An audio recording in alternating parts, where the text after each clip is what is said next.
Bismillahirrahmanirrahim. Assalamualaikum warahmatullahi wabarakatuh. Bagaimana kabarnya untuk anakku semuanya? Semoga kalian senantiasa dalam keadaan sehat walafiat. Alhamdulillahirrahmanirrahim. Hari ini kita bisa bertemu dalam mata pelajaran IPS di kelas 8. Meskipun kita tidak bisa bertatap muka secara langsung, ya, baik itu melalui media internet ya maupun bertatap muka secara langsung ya, tetapi semoga tidak mengurangi kesemangatan kita, mengurangi keberkahan ilmu yang akan kita pelajari ya.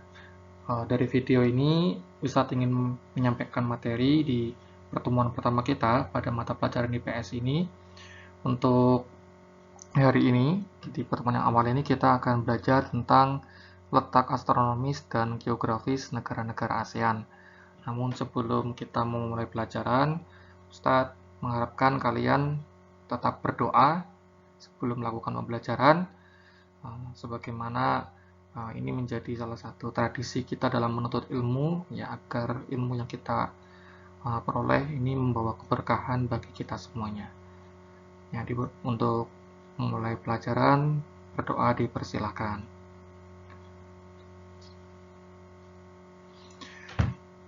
Oke, kita langsung saja.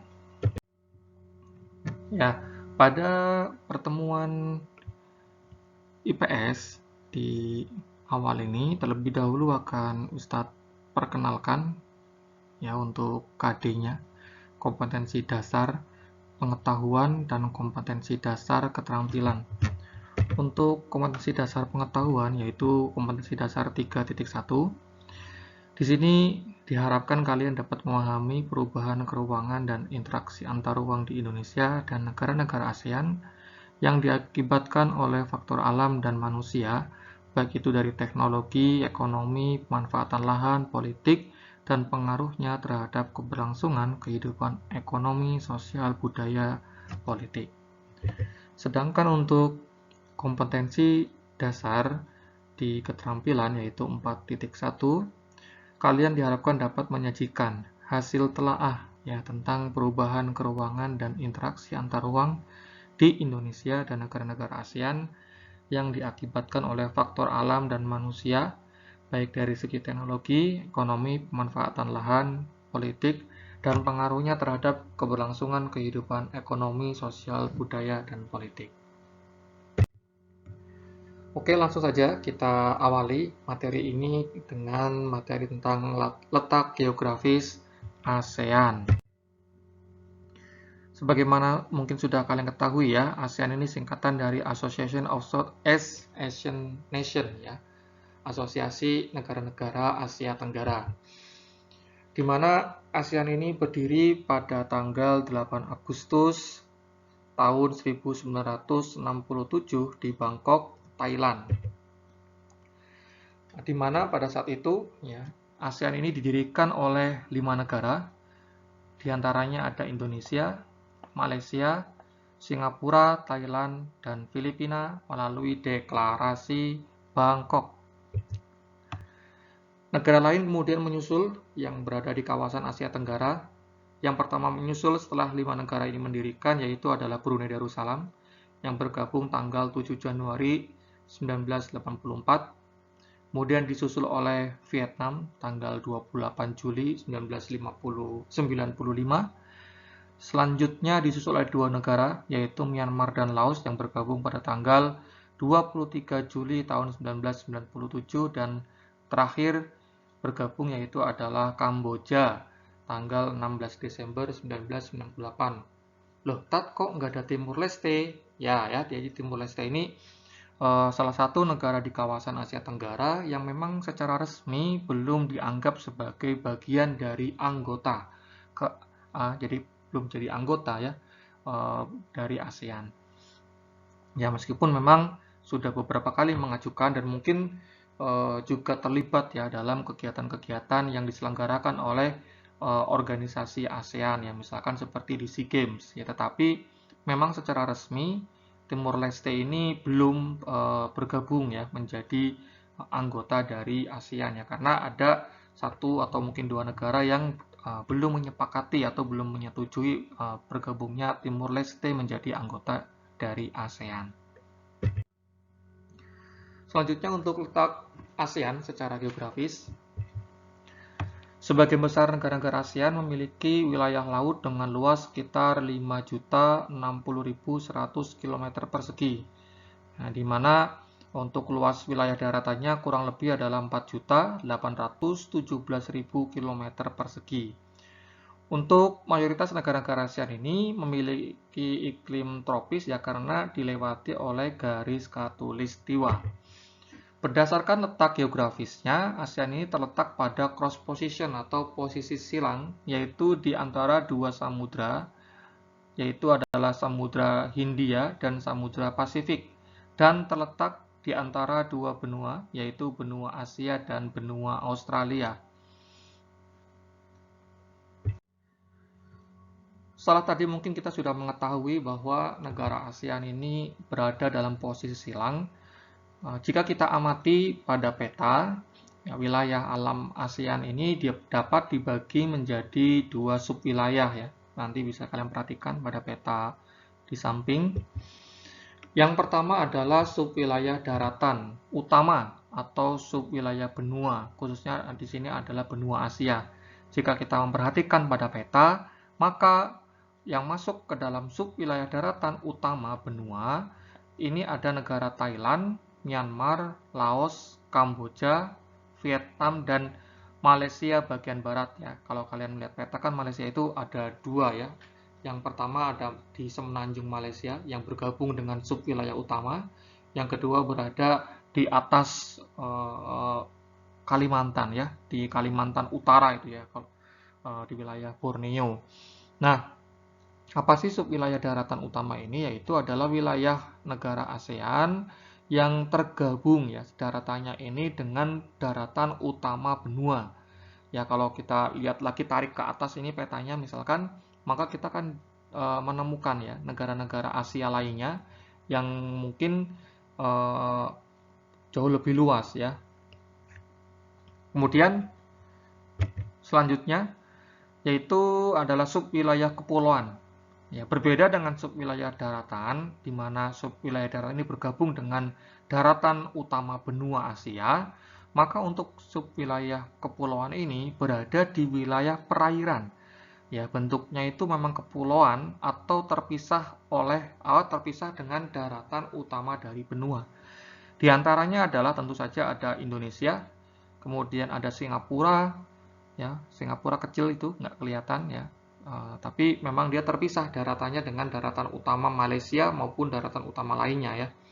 Kemudian ada Filipina, Brunei Darussalam ya, meskipun Brunei Darussalam itu dia kecil berada di diapit oleh negara Malaysia, tetapi dia secara wilayah memang berada dalam wilayah kepulauan atau perairan ya. Kemudian yang terakhir adalah Malaysia bagian timur.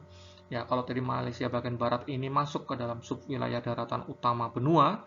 Nah, maka Malaysia Timur ya, atau di sana ada Sabah ya, kemudian ada Sarawak. Ini mereka masuk ke dalam subwilayah kepulauan.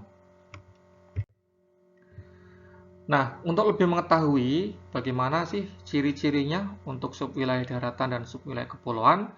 Nah, untuk subwilayah daratan ini dicirikan dengan apa? Oleh banyaknya lembah yang terbentuk dari endapan aluvial yang terpisah satu sama lain oleh rangkaian pegunungan. Ya, karena memang dia berada di dalam daratan utama ya. Apalagi kalau kita melihat lebih dalam lagi, nanti di sana kita akan menemukan sungai ya, sungai yang kemudian terhubung dari ASEAN itu ya sampai ke Cina, daratan Cina.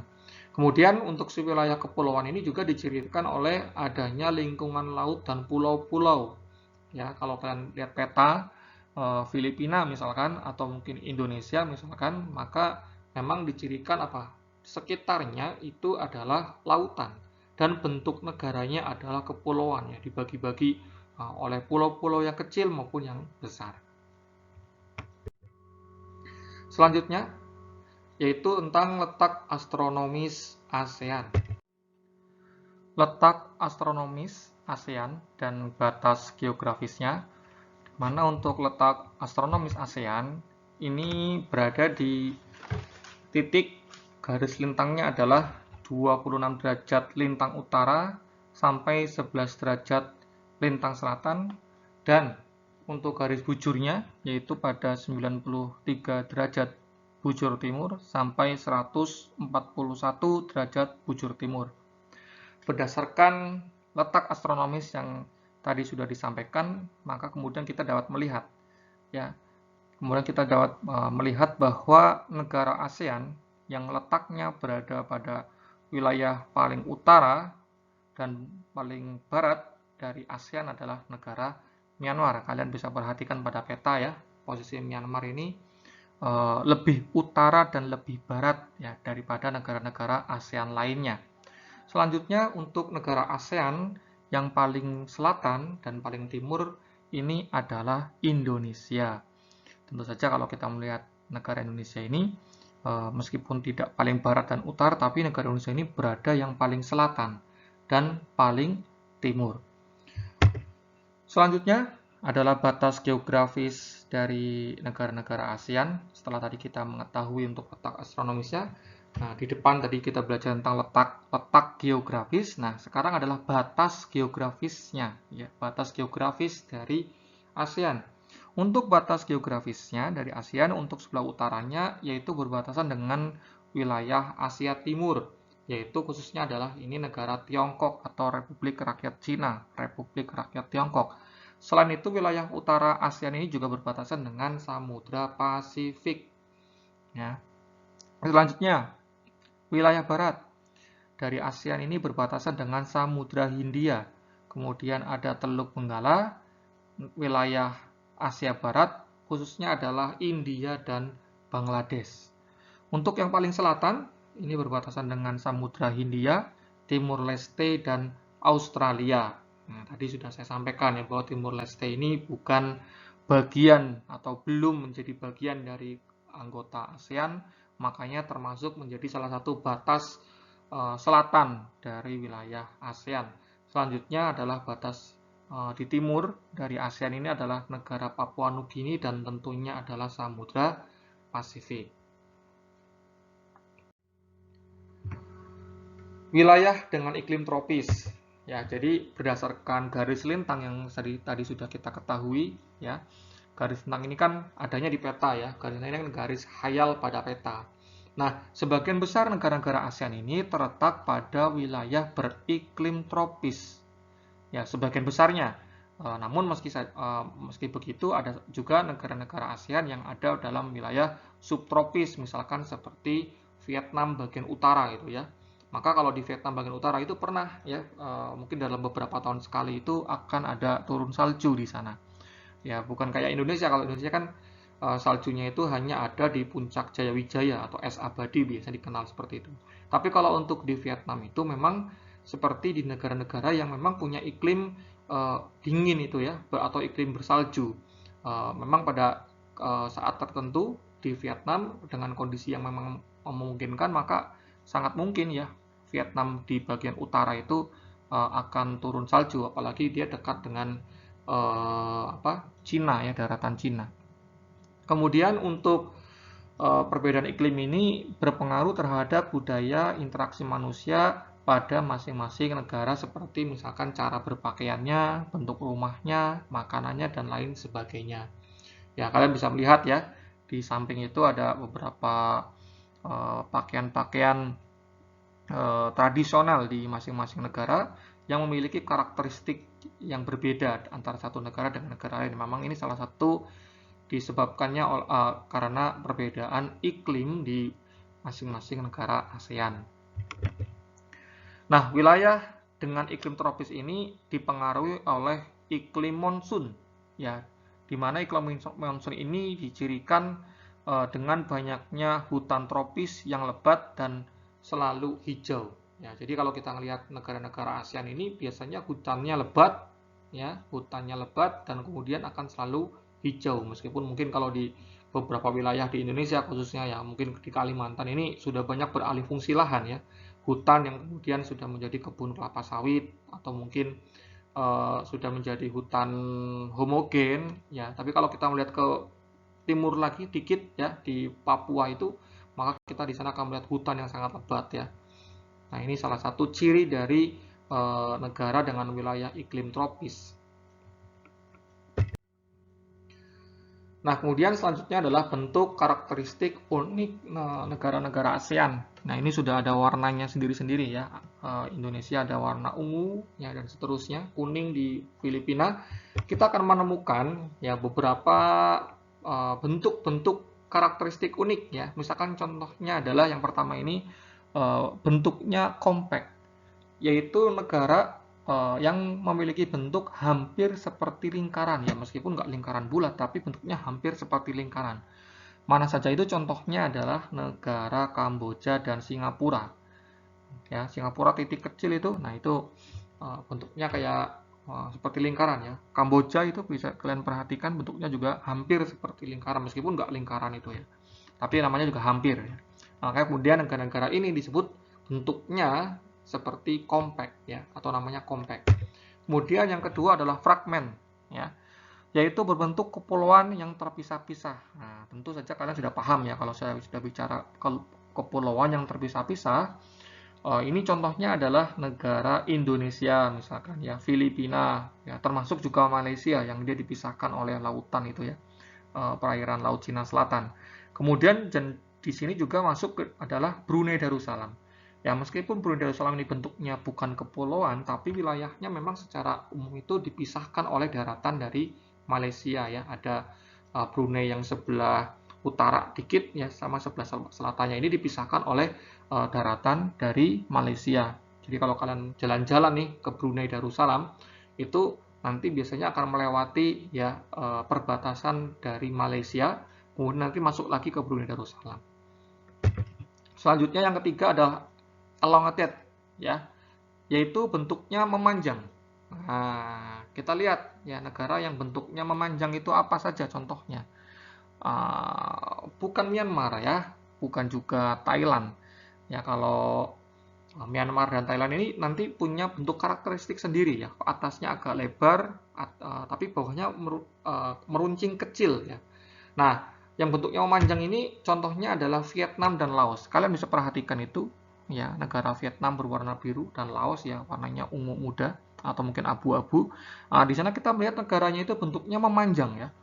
Nah, bentuknya memanjang ya, dan hampir sama ya luasnya atau lebarnya, mohon maaf, lebarnya itu hampir sama ya. Nah, ini yang disebut dengan elongated ya. Jadi dia memanjang antara samping kanan samping kirinya ini lebarnya hampir sama. Ya, jadi contohnya adalah dua negara Vietnam dan Laos. Sedangkan untuk Thailand dan Myanmar, nah ini bentuknya ini disebut dengan protrude ya, yaitu bentuknya lebih kompleks dan beragam. Ya, biasanya terdapat seperti ada tangan yang memanjang ya, atau bagian pulau yang atau daratan yang memanjang. Nah, kita bisa lihat, perhatikan itu, misalkan contohnya di sini adalah Myanmar, warnanya oranye yang mungkin lebih jelas itu ya gambarnya. Bagian atasnya itu luas, lebar itu ya, tapi kemudian ada satu bagian yang meruncing sampai kemudian tembus ke wilayah Thailand, kecil ya, menyempit itu. Nah, itu contoh ya bentuknya seperti ada tangan yang memanjang. Nah, itu ya bentuk-bentuk unik karakteristik dari negara ASEAN ya untuk daratannya. Ada compact, fragment, ya, elongated, dan kemudian protruded ya. Nah, itu. Sekian untuk materi IPS pada hari ini di pertemuan yang pertama. Untuk selanjutnya silahkan tugas ya. Tugasnya silahkan diperhatikan. Yang pertama adalah tentu kalian tolong ya dicatat materi dari Ustadz di buku tulis masing-masing, meskipun mungkin kalian sudah punya buku paket, tapi harapannya tetap ditulis ya materi dari Ustadz, karena yang Ustadz sampaikan ini mungkin beberapa diantaranya tidak terdapat di buku paket yang kalian miliki ya. Silakan jadi tolong ditulis, nanti ketika kita sudah tatap muka mungkin akan Ustadz cek ya. Selanjutnya tugas utamanya ini adalah silakan kalian menjawab pertanyaan-pertanyaan berikut ya berkaitan dengan materi yang sudah Ustadz sampaikan. Ada 10 soal. Silahkan dari 10 soal itu kalian kerjakan di buku tulis. Ustadz, soalnya dicatat nggak? Biar lebih enak nanti pas ngoreksi ya. Jadi tolong nanti soalnya dicatat. Ya, ada 10 soal. Semua jawabannya sudah Ustadz sampaikan di materi. Makanya tadi saya bilang, ya Ustadz bilang tadi untuk mencatat materinya. Nah, silakan ya. 10 soal ini dikerjakan. Itu saja dari Ustadz. Monggo nanti soalnya mungkin bisa di screenshot ya, atau minta tolong sama Ustadzah di asrama Klurak untuk membantu membacakan mungkin ya, atau salah satu dari kalian ya, untuk membacakan soalnya, atau mungkin karena ditampilkan di layar besar, bisa di pause ya, di pause dulu biar nanti kalian bisa mengerjakan ya, bisa menulis soalnya. Itu saja, mohon maaf dari Ustadz apabila banyak kekurangan, ada kesalahan dari Ustadz. Ya, kita belum bisa kenalan langsung, besok aja ya kalau kita sudah tatap muka, mungkin kita bisa kenalan. Itu saja, kita cukupkan. Assalamualaikum warahmatullahi wabarakatuh.